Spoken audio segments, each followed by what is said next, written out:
नमस्कार मित्रांनो, तुम्ही जर माझ्या चॅनलवरती आज नवीनच आला असाल तर चॅनलला सबस्क्राईब करा आणि हा व्हिडिओ शेवटपर्यंत नक्कीच पहा. जर व्हिडिओ आवडलाच असेल तर व्हिडिओला लाईक करा आणि चॅनलला सबस्क्राईब करायला विसरू नका. ती मित्राच्या पत्नीच्या पडली प्रेमात, मग तिघांनाही सोबत राहण्याचा घेतला निर्णय. ही लव्ह स्टोरी, ही कहाणी आहे पिद्दू कौर, स्पीटी सिंग आणि सनी सिंग यांची. एक व्हिडिओमध्ये त्यांनी त्यांच्या नात्याबाबत मनमोकळेपणा गप्पा मारल्या आहेत. लग्नाच्या काही महिन्यानंतर एक महिलेचं पतीसोबत भांडण झालं. ते दोघे वेगळे झाले. नंतर महिला आपल्या एका विवाहित पुरुष मित्राच्या घरी गेली. तिथे पुरुष मित्राची पत्नी आणि महिलेमध्ये काही भावना निर्माण झाल्या. नंतर तिघांनाही सोबत राहण्याचा निर्णय घेतला आणि टेम्पररी रिलेशनशिपमध्ये राहू लागले. ही कहाणी आहे पिद्दू कौर, स्पीटी सिंग आणि सनी सिंग यांची. एका व्हिडिओमध्ये त्यांनी त्यांच्या नात्याबाबत मनमोकळ्या गप्पा मारल्या. पिद्दू, स्वीटी आणि सनी मूळचे भारतीयच आहेत, पण बऱ्याच वर्षापासून अमेरिकेत शिफ्ट झाले होते.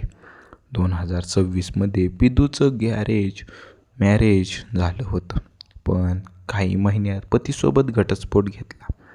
घटस्फोटानंतर पिद्दू ती राहत असलेल्या इंडियन येथे मित्र सनीकडे गेली. सनी येथे स्पीटीसोबत राहत होता. सनीच्या घरी आठवडाभर राहिल्यानंतर पिद्दू आणि स्पीटी जवळ आल्या. त्यांना त्यांच्या प्रेमाची भावना निर्माण झाली. दोघींनीही सनीला सांगितलं आणि मनसहमतीने तिघेही रिलेशनमध्ये राहू लागले. त्यांना 4 मुलंही आहेत. डेली मेलच्या रिपोर्टनुसार 18 वयात अमेरिकेत शिफ्ट होण्याआधी स्वीटी एका दुसऱ्या महिलेसोबत रिलेशनशिपमध्ये राहिली होती.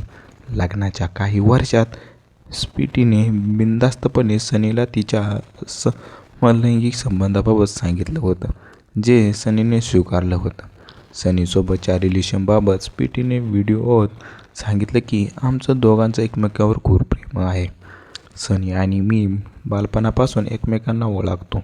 पंजाबमध्ये जन्मल्यानंतर सनी आपल्या आई वडिलांसोबत न्यूयॉर्कला गेला होता. तेव्हा तो 8 वर्षाचा होता. आम्ही अनेक वर्ष डेट केलं आणि 2025मध्ये लग्नही केलं होतं. स्पीटी सांगितले की पिद्दू आमच्या आल्याजवळ सुरुवातीला खूप सांभाळून राहावं लागलं होतं.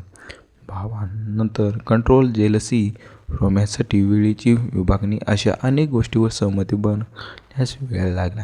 काळानुसार सगळं ठीक झालं. त्या नात्यासाठी तिघांचेही परिवार तयार नव्हते. त्यांना नातेवाईकांचे टोमणे ऐकावे लागले. इतकंच काय तर नातेवाईकांनी त्यांना लग्नात बोलावणंही बंद केलं. सनीची आई सांगते की मला सुरुवातीला मुलाच्या आणि सनीच्या आनंदाची भीती होती, पण त्यांनी सगळं काही सांभाळून घेतलं. तेच स्पीटीची आई म्हणाली की मी अशा रिलेशनशिपबाबत आधी कधी ऐकलं नव्हतं. जर मुलं खुश आहेत तर मग माझं काय, मी पण खुशच आहे, असं म्हणून झालं. तर मित्रांनो, तुम्हाला व्हिडिओ आवडला असेल तर व्हिडिओला लाईक करा आणि चॅनलला सबस्क्राईब करून घ्या. मित्रांनो, तुम्हाला अशाच नवनवीन बातम्या रोज पाहायला भेटतील. थँक्यू मित्रांनो.